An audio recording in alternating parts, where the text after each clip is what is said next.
नमस्कार सांग मैंने मुझे स्वागत कर मो मिनी ब्लॉग रे। आज गोटे एमती रेसिपी बनवा जोटा राग ता सहित चटपटा किसी मसलादार आउ कि नुहब शिमला मिर्चा आसतु बनवा। शिमला मिर्चा को भल भाव आग धोईदबा तापर आगुरी ही आलूटा बॉयल हो जाए जोटा चपा छड़े हेल्ले मुझे एका कर मो भाई भी टे हेल्प कर कष्ट हे मुझे एका कले ता सहित मुझे पियाज काटिले पियाज तो काटिले जो कलापण आजिकल पियाज पियाज को धोई कर चुने चुने कटाला तापर ता संगे संगे मुझे शिमला मिर्चा भी काटा स्टार्ट करदेली। शिमला मिर्चा मत काटी आसनी मो भाई मत शिखौची एमती काट बोली हौ छाड़ते तापर शिमला मिर्चा गोटे गोटे गोटे सब साइज कर कटाला।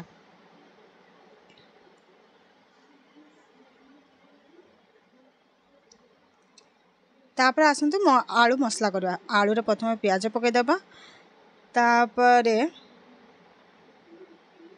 तापर स्वाद अनुसार लुण पकेबा तापर कस्तूरी मेथी आउ हलदी ता सहित आप चाट मसला भी पकेबे। चाट मसला अच्छे मेन चाट मसला जमार भूलें तार भल भाव मसलाटा कर सारापर आसवा देखिए शिमला मिर्चा केमी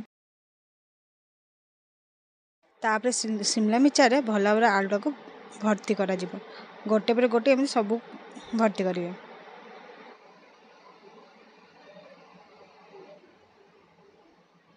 देखुना सांग मैंने केते कष्ट कहूँ तब टे हसी दूसरी न कले कौन हम।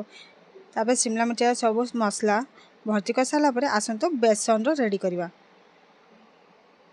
गोटे बाउल बेसन ने तार कस्तूरी मेथी तापर हेंगू आ हलदी आ लुण पके भल भाव पानीटा मिसे गोलेबे। बेसी मोटा नुह कि बेसी पतला नुह बेसी पतला हेल्ले पानिया हो बेसी मोटा हेल्ले भल हेनी ठीक है सारापर कड़े अल्प तेल पकई तापर शिमला मिर्चाटा को छाणतु।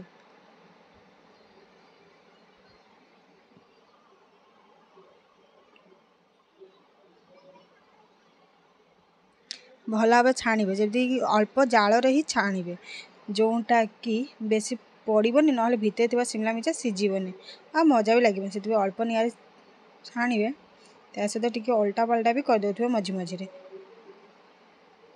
देखुना केमती लाल हो जाए लाल है शिमला मिर्चाटा काढ़ी पकेबे ता सहित आप ने टमाटो सॉक्स ना यहाँ गोटे चिप्स कौन सॉक्स तो फ्री मिलता है स्टार टे पकई तापर शिमला मिर्चा सहित राग राग चटनी इसकी टेस्ट लगे ता भी वर्षा पागरे राग को राग ता सहित चटपटा आपण निश्चय थे बनाते देखिए बहुत टेस्टी।